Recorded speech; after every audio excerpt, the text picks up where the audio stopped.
Hello guys, welcome back to another video, and today we are reacting to Game Theory, the tragic story of Minecraft zombie pigmen, Piglins, by the Game Theorist. So I really don't expect, so in 3, 2, 1, let's react. So, last Minecraft Theory had me doing a lot of tree punching. Tree punching. And I have no doubt that me teaching you how to punch down a tree like you do in Minecraft inspired tens of thousands of you loyal theorists out there to try it for yourself, mowing down saplings faster than an overeager lumberjack. Which is why today, I want to start the episode by making amends. Theorists, it's time to stop the punching and Stop the punching of trees. Just stop. start the planting. My friend Jimmy, you may have heard of him, he runs a channel called Mr. Beast, is a YouTuber that's looking to make a difference. He's also from North Carolina. I'm from North Carolina. Yes, they know that! Mr. Beast, alongside another friend of mine, the incredibly smart Mark Rober, are currently working to raise $20 million in order to plant 20 million trees by 2020. It's a very numerically sound thing. 20. Anyway, it's in honor of Jimmy hitting 20 million subscribers, which, you know, good for him. Not jealous of that or anything. But anyway, I'll let Jimmy and Mark explain for themselves. We went through a bunch of different options on how to pull this off and eventually settled with working with the Arbor Day Foundation. They're the largest, most well-respected nonprofit for planting trees, and we got them to agree that for every $1 we raise, they would plant one tree. That literally means if someone donates $3, 3 more trees will exist in the world than if they didn't. It's pretty incredible, right? So if you'd like to be a part of this massive movement to make the world just a little bit greener, a donation link to the fund is in the top line of the description. 100% of your donation goes directly to the Arbor Day Fund, and every dollar is one more tree in the ground. If everyone who watches this video gives $1, well, I don't know how many people will watch this video, but you know, it's not a hard There's 2.7 million views, so 2.7 million people right now have donated at least $1. That means there's 2.7 million more trees that are planted. You can also plant a tree yourself, but it's better donating. It's easier. math problem to solve. It is literally multiplying by 1, so I trust you to be able to do the math in your head. Anyway, with that being said, and us making amend for all the trees that we punched down, it's time to talk zombie pigs. Zombie pigs. Hello, Internet! Welcome to Game Theory, where, gotta be honest, I am still icing my knuckles after last week. Today, we're continuing our deep dive exploration into the lost lore of Minecraft by looking at what is, in my opinion, the strangest part of the universe, the zombie pigmen. And for me to call them out as the strangest is saying a lot, considering this is also a world full of living snowmen and laser-shooting pufferfish. Maybe it wouldn't be so strange if this was a mob that was only a bipedal pig creature that lived in HE double toothpicks, but no, it has to be a zombified bipedal pig living in HE double toothpicks that also carries around a butter sword for reasons, and also has no non-zombified versions of itself left anywhere on the planet. Now that is a weird collection of attributes. And if we're being 100% honest, it's probably because their origins are pretty bizarre. Tall, human-like pigs have been kicking around as an unused idea in Minecraft since the very beginning. A Minecraft user first came up with the idea for pigmen way back in 2010, and the game's creator Notch almost used them as the game's villagers a year later. It didn't happen. And in 2012, Notch revealed in the documentary Minecraft: The Story of Mojang that the game's signature creature, the Creeper, was also born out of awkwardly tall pig monsters. Well, Yeah. the creepers were a mistake. I don't have any modeling programs to do the models, and I accidentally made them tall instead of log, so it was like a tall thing with 4 little feet, and that became the creeper. It was supposed to be a pig. So if I were to guess, the zombie pigmen exist. Actually, you probably hear the loud explosions right now, because there's been 3. I don't know where they're coming from. They have been there since yesterday. I don't know what. I don't know if that's fireworks or I don't know what it is. But it's just, don't mind those explosions. Those very, very loud explosions. And are connected to creepers, villagers, and normal pigs purely because of a sequence of happy accidents, coding errors, and scrapped ideas that got eventually made into canon. But that's the real story for why zombie pigmen are probably in this game. What we're interested in is the fictional story. How can these creatures possibly fit into the shockingly deep and surprisingly cohesive lore of Minecraft that we've been building over the last couple of episodes? How do you fit undead pigs from HE double hockey sticks into a tale about an ancient civilization of long-lost builders. I gotta be honest, this one started as I have no idea how we're gonna explain this, but by the end of my research, I think we got a pretty solid case here, friends. To start piecing together the lore of the zombie pigmen, we first have to look at their in-game behavior for clues. Now, obviously these creatures are most commonly associated with the Nether, but they can, on very rare occasions, appear in the overworld. When lightning strikes within 4 blocks of a pig, a zombie pigman will suddenly spawn. That immediately tells us that these two creatures are in some way connected. That the pigmen, at least... I mean, it's zombie pigmen, and there's pigs in the game, so they've gotta be connected because they're both pigs. Just one is zombified. At one point in their history, were related to normal, everyday pigs. We also know that the pigmen share some form of psychic link. Now, if the pigs turn into pigmen, then how did the pigmen get into the Nether? Was the pigmen in the Nether first, or were they in the overworld first? You know, I don't know. Maybe they were in the end first. Now, that might seem absurd to say, but their hostile behavior patterns confirm it. Attack one zombie pigman, and somehow all the others within a massive radius will become aggressive and converge on Steve. And it's not... Yeah, I mean, everyone knows that you don't punch pigmen, because everyone is gonna want to fight you. They have butter swords, so they probably can't do anything. I mean, it only does 4 attack damage. If you have armor, then it's not gonna do anything to you. So it's gonna do something, but not that. It's not gonna hurt you that much. Not because they're hearing their attacked friend, since the sounds they make are relatively quiet. And everyone is still aggressive, even if that attack happens in a completely sealed off closed box that should deaden the sound to any outside listeners. The immediacy and aggression of their attack can only mean that they're linked in some way. And lastly, it's also important to note that they don't begin as hostile. They only turn hostile when they've been attacked. So under normal circumstances, they technically have nothing against Steve. It's only once Steve becomes aggressive that they suddenly have a reason to defend themselves. This admittedly gives us a lot to work with, but it's still just a bunch of loose threads without something to tie it all together. Any theory that I would craft to try and explain it all would be missing that linchpin of evidence that anchors the narrative. But then came this year's Minecon, the Mojang team's annual interactive livestream all about the Minecraft franchise, complete with discussions about upcoming features, big world premiere announcements, and lots of other stuff. This is going to look weird, but you can't hear. Hello? Hello. What? What are they doing? They're reaching into the... Okay.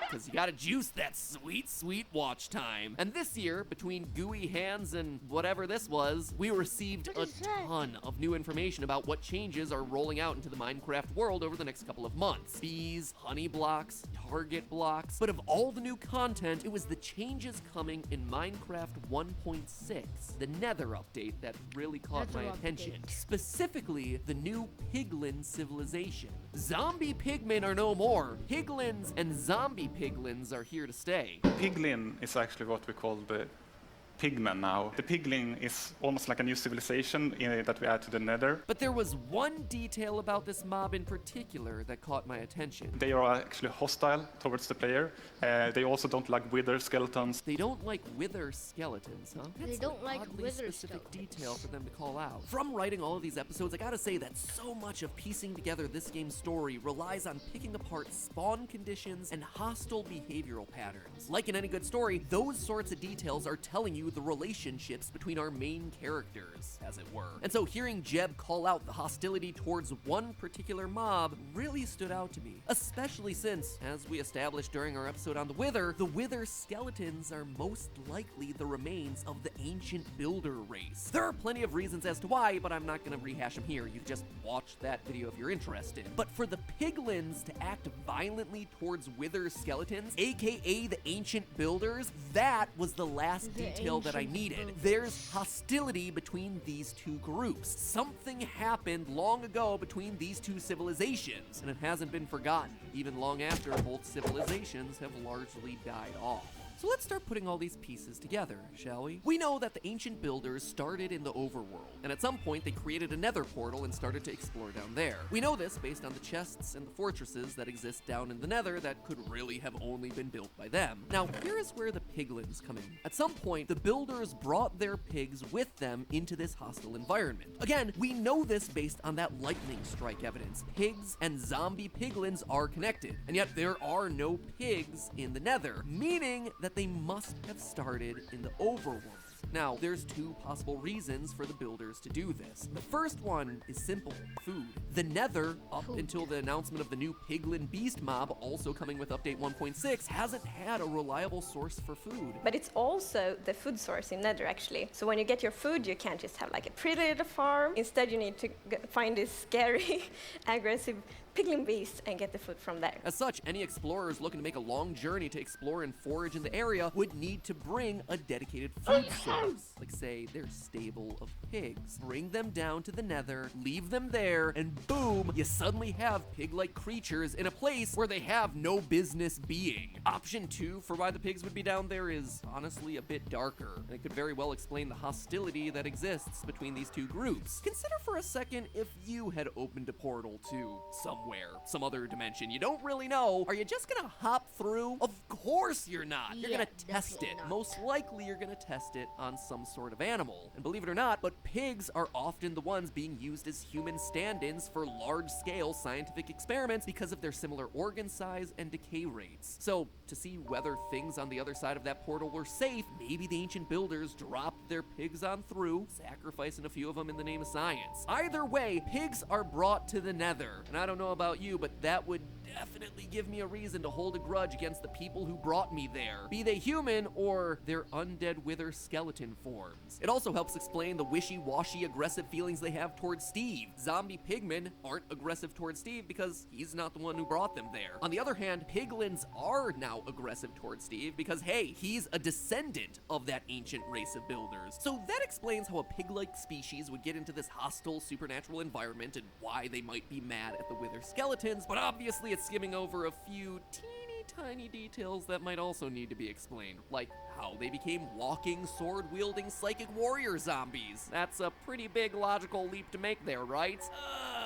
Yeah. But, believe it or not, it's one that can be completely explained via nether wart. Remember what I said about the nether not having much food? Well, that's gonna be true for the animals down here too. I mean, really, what would a pig eat down there? Crops require water, and it's simply not possible to place water down in the nether. As such, the only thing that they're gonna be able to eat down there is nether wart. But if that were truly what the builders were feeding their primary food source, you would expect them to harvest it, right? Well, wouldn't you know it, but if you look at the essential elements of a nether fortress, those places that were constructed by the ancient builders as their home away from home as they explored the hostile underworld, you see bridges, a lava well room, and surprisingly, nether wart gardens. Gardens placed there to harvest the only crop that could be grown in such a hostile landscape. So we know that the builders were indeed harvesting the stuff, but then why is nether wart so important here? Well, we also know that the Minecraft universe is one where you quite literally are what you eat. In our Enderman video, I linked the ancient builders being forced to eat the End's native crop of chorus fruit, with them slowly obtaining the plant's teleportation abilities. And while yes, that was admittedly just speculation, we don't even have to go into the realm of theories to prove this one. Ladies and gentlemen, I present to you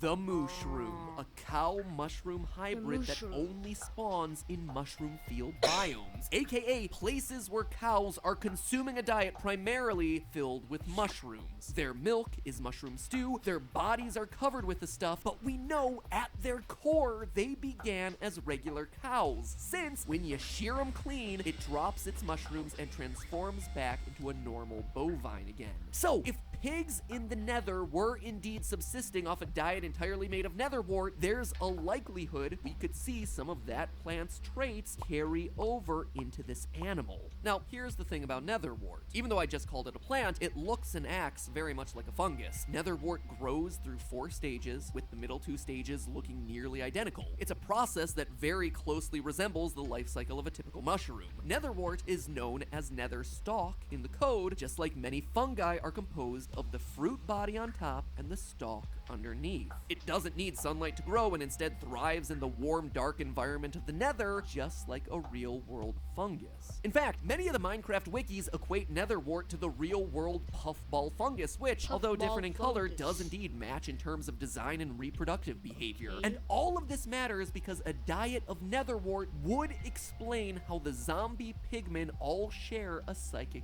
connection. You see, when we think of a fungus, we immediately think of the mushroom that's on top, but in reality, most of a fungus's body is made up of super thin threads known as mycelium. And the crazy Mycelium. thing is that these threads can go for dozens upon dozens of feet, connecting up with a bunch of other plants and fungi. So much so that researchers are now calling this an underground internet of sorts. A An underground internet for fungi.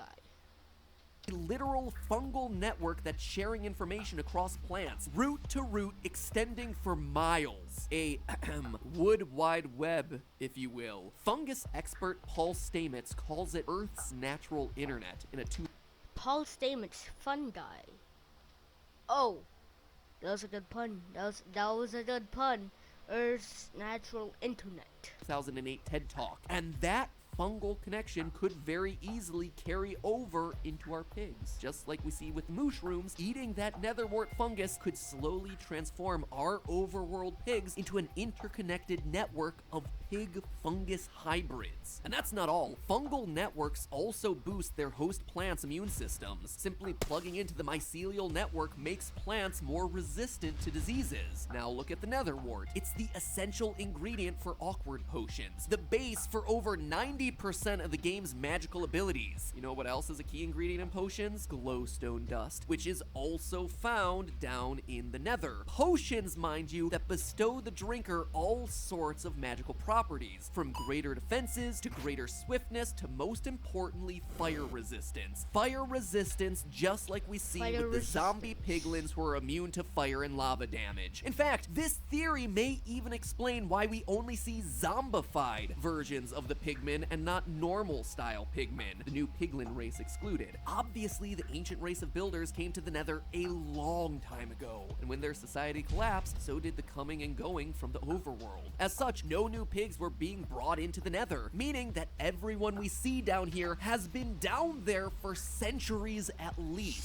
That, my friends, Centuries. is some old Wow. rancid pork. So how could a Old pig pork. survive for that long? Again, the netherwort's magical properties. One of its key uses is making potions of healing. It could be that the pigmen literally cannot die from natural causes, or just like the wither skeletons, were brought back to life with the strange soul-saving properties that exist in the nether. Heck, this theory may even explain why they only carry gold swords. Look at the types of loot that spawn inside the nether fortress chests, the ones containing supplies brought into the nether by the ancient builders. The only weapons that we ever see spawn in those chests are golden swords. That's it. That's what they brought in and Golden stored in those swords. chests. And since these are pigs at heart with no crafting ability, all the items that you find in there, like iron ingots and diamonds, are completely useless to them. The only thing that they can use to defend themselves is just what they found laying around in their natural environment, left behind by their former masters, the ancient abandoned golden swords. So just look at all the questions this theory answers. It explains how pigs got into the nether, why they'd be hostile to wither skeletons and have complicated feelings towards us as a descendant of the builders. It explains why we see netherwort purposely grown in the nether fortresses, and how a diet of netherwort could produce a psychic link of sorts between all the pigmen in the region. That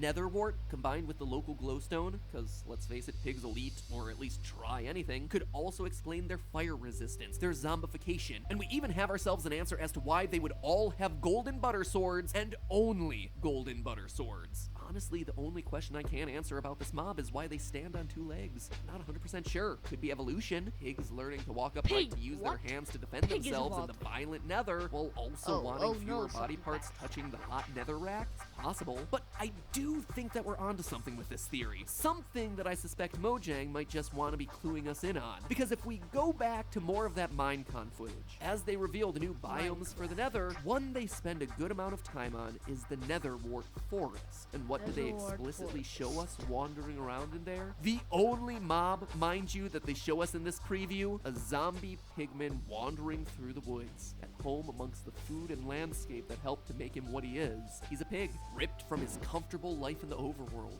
and brought down into the depths of heck to be used for the slaughter of the ancient people, but through random chance and a whole lot of fungus, becoming the start to a rival civilization bound for greatness, and then turning into zombies. But hey, that's just a theory. A game theory. Thanks for watching.